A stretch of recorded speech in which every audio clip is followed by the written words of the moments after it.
Nazi Media, Staff Philadelphia, PA, West Oak Lane cover photo courtesy, 6 ABC Action News. Don't forget to like and subscribe to our YouTube channel. An arrest was made in the armed theft of an ATM machine from a laundromat in the West Oak Lane section of the city last night.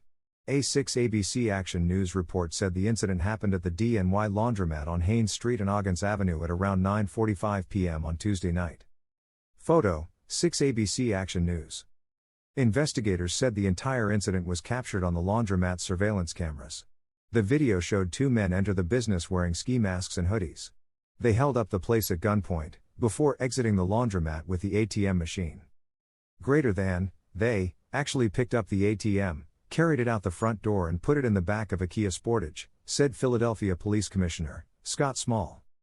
The two employees inside of the laundromat were not injured during the incident. Police caught up to the Kia Sportage at Chew and Rising Sun Avenues shortly after the theft/robbery. The driver of the Kia stopped the car and bailed out on foot. A 28-year-old male was arrested after a short chase on foot. Police found the ATM machine sitting in the back seat of the Kia. The car was stolen in Philly earlier this week. Due to the recent rise in armed ATM thefts across the city, police said they were investigating to see if the suspect may have been connected to any other ATM thefts in the city.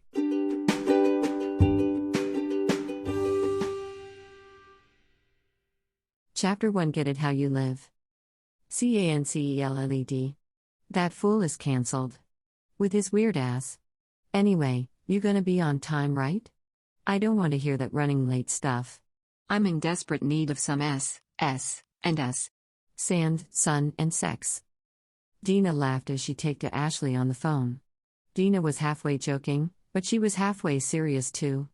The ladies were leaving for their vacation in Mexico this afternoon, and Dina planned to treat Mexico like it was Las Vegas. What happened in Mexico during this vacation was going to stay in Mexico. Unless, of course, she met a millionaire and decided to keep draining him for cash when she got back to the States. The ladies were headed off for a vacation, just like most people did at this time of the year, but unlike most people, the bougie circle were traveling in style. Fuck airports and long-ass lines. The ladies were chartering a private jet for their getaway. Dina checked inside her bedroom closet one last time before she zipped up her Louis Vuitton luggage. She wanted to be 100% sure that she'd packed all of the new things she brought yesterday. Dina dropped a cool $15,000 on clothes and shoes for this week-long vacation. She didn't plan on wearing anything twice during this whole trip, including bathing suits and lingerie, that she was pretty certain a few millionaires would be seeing up close and personal during her time in Mexico. "Mom, when you coming back?" Dina jumped a little. She was startled to hear a voice in her room. Dina had no idea Diana was home. She had no idea what time Diana had gotten this morning. As Dina stood there thinking about it, she realized she didn't really care either. "Would I tell you about sneaking up on me like a damn stalker? And you're out of your damn mind if you think I'm telling you when I'm coming home. You think you're slick. Trying to plan a party around my schedule and shit. Not in my damn house, you won't." Diana put on a fake pout. She knew her mother very well. She also knew that her mother was playing right into her game of deflect and attack. Partying was Diana's life. But more than partying, Diana's biggest accomplishment in life was living responsibility and carefree. Dina had played a big part in Diana becoming this way. She knew it, and she hated it. But she still continued to contribute to it. Dina grew up an only child. She'd always wanted a sister to share clothes with and do other sisterly things with. Since she had none, Dina settled for friends to fill the sister role. As hard as Dina tried, friends were not the same as family. Dina's life had been one never-ending party since she was 14 years old. Having Diana at 17 did not slow down Dina's partying ways, not even a little bit. Dina passed her child off to her mother to raise while she continued her partying ways. Dina kind of forgot she even had a child, until her mom passed away when Diana was 16 years old. Dina suddenly felt a huge amount of guilt. Her daughter was 16 years old, and she barely knew her. With her mother no longer around to care for her child, and take care of her responsibilities for her, Dina's motherly instincts finally kicked in, kind of. Dina went and got her child, who was now a teenager. Dina moved Diana into her plush house with her. Diana wasn't really a bad kid, but she wasn't all that innocent either. Dina had been running the streets since she was 14 years old. If there was one thing that stayed the same throughout generations, it was the streets. Times change, things change, people change, but one thing that always remains the same is the street mentality. There was nothing going on out in the streets, past or present, that Dina had not witnessed or experienced firsthand. Dina watched her daughter come and go as she pleased. She never said a word. Dina watched for a month straight as Diana walked around like she was slick. After a month of watching her daughter, Dina finally approached her to burst her bubble. Dina told Diana that she knew everything she was doing. She didn't even have to see her doing it to know what she was out there doing. Dina knew about Diana sneaking out of the house late at night, she knew about the boys Diana was sneaking into the house late at night, and she knew about Diana smoking weed in the basement. Dina knew all of this even though she was barely ever home. Dina told Diana she was not angry at her, she just wished that she learned to do things in a better way. Dina made Diana a deal. If Diana continued going to school, getting good grades, and graduated high school, Dina would allow her to do all of the things she thought she was sneaking to do, under her roof. Dina was true to her word. She allowed Diana to have parties, sleepovers, and Dina even allowed Diana's boyfriends to spend the night sometimes. Dina became known around town as the cool mom. Dina loved the title too. Dina also began spoiling Diana something terrible. Dina brought Diana anything she wanted. Diana got a Maserati for her 17th birthday. When she turned 18, Dina threw her an expensive birthday party, complete with high-priced entertainers. Dina also brought Diana a Lamborghini. But the party and the birthday gifts weren't the best thing about Diana turning 18. The day Diana turned 18, she became Dina's best friend and the sister she had always wanted. The two did almost everything together. So it should come as no surprise that Diana followed right in Dina's footsteps. Unlike her mother, Diana didn't have that natural knack for separating real from fake.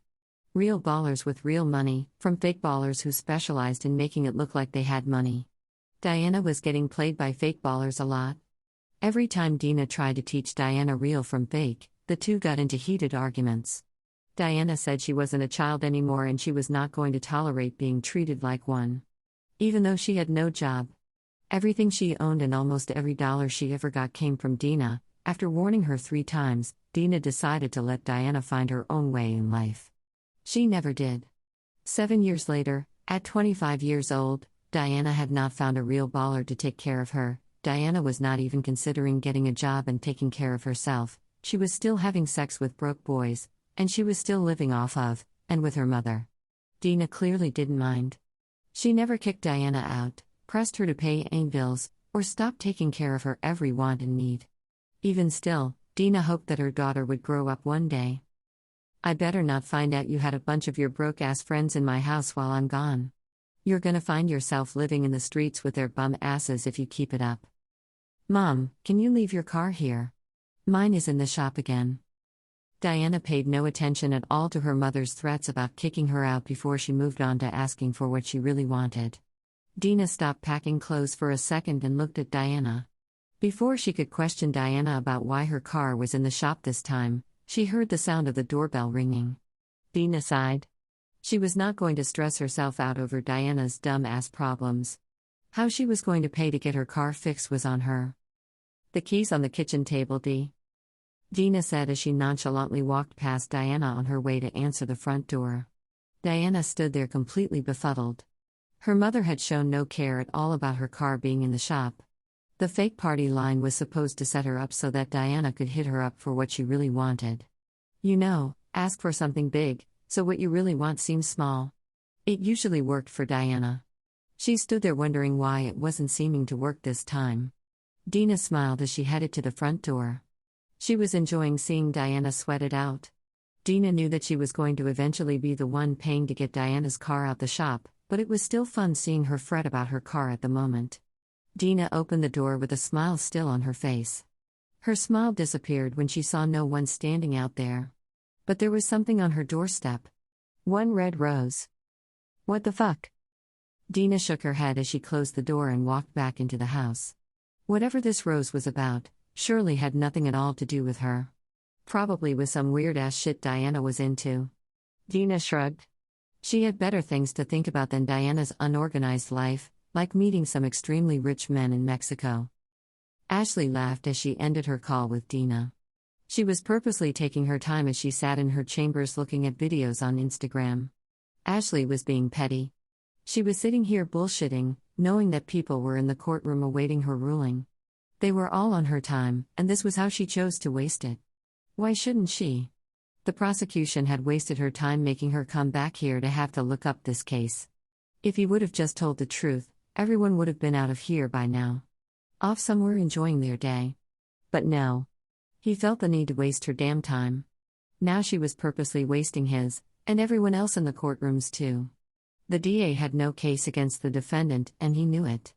This was another example of the state trying to pin a bullshit charge on the first black man they could find. If there was one thing Judge Ashley didn't tolerate in her courtroom, it was that. Prosecutors trying to take black men off the streets, simply to get a conviction. A lot of times they ended up getting that conviction too. Not from her, but there were other judges in the system who played along with the game. Ashley shook her head as she thought about how fucked up the criminal justice system was. The game was completely rigged against poor folks and minorities. Nobody seemed to really care either. Ashley's recess to look a little deeper into the case that had been unexpectedly dumped into her lap was supposed to be 10 minutes. Ashley had been back here in her chambers for 45 minutes. It had taken her all of 5 minutes to do a little research and discover that the prosecution was full of shit. The other 40 minutes back here had been filled by Ashley talking to Dina on the phone and surfing Instagram profiles.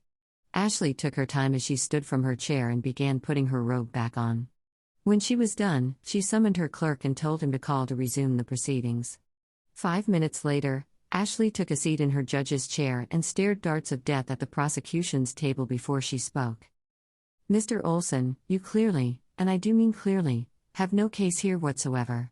The defendant was arrested and charged with a crime with no credible evidence or reasoning behind his arrest at all. And the worst part about this is that you had the nerve to request to raise the defendant's bail not once, but twice. Even though the $100,000 bond for a Class 3 felony was ridiculously high to begin with. Mr. Olson, in my honest opinion, you are in direct violation of your civic duty to serve this court with honor. In my opinion, this case was an attempted railroading of an innocent man. One thing my mother said while laying on her deathbed that stayed with me was, that if a person will do something once, he will do it twice. I seriously doubt that this is your first attempt to railroad an innocent man, and I seriously doubt that it will be your last, unless you are stopped. Therefore, I'm writing to the Bar Association to request that your activities be investigated and hopefully that investigation leads to you being disbarred. Ashley paused for a second and looked at the defendant. Mr. Milton, I would advise you to get a lawyer, a real lawyer. When you do, I suggest you pursue civil action against the state and Mr. Olson personally. Mr. Milton, I am sorry that you were robbed for a year of your life behind this nonsense. Ashley shuffled the pile of papers sitting in front of her before she continued. This case is dismissed. The defendant will be processed and released from custody immediately. That's my final ruling. Ashley banged her gavel and rose to her feet. Defendant Milton jumped up and cheered loudly. Praise the Lord. Thank you, Your Honor. If I ever see you out there in the world, I hope you will let me buy you a drink. Ashley heard what the defendant said as she was on her way out the door. Under normal circumstances, she would have held his dumb ass in contempt of court, but she already had vacation on her mind as she headed off to her chambers.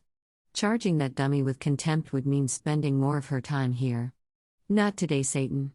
Defendant Milton smiled as he yelled over at the prosecutor as he was being led out of the courtroom by deputies and taken over to the jail to be processed and released. I'll see your weird ass in court, fuckboy. D.A. Olson said nothing as he sat at the table still shaking his head and wondering what the fuck had just happened. The Bougie Circle by Kareem Rahman. Get the full book and series at Amazon today. Here.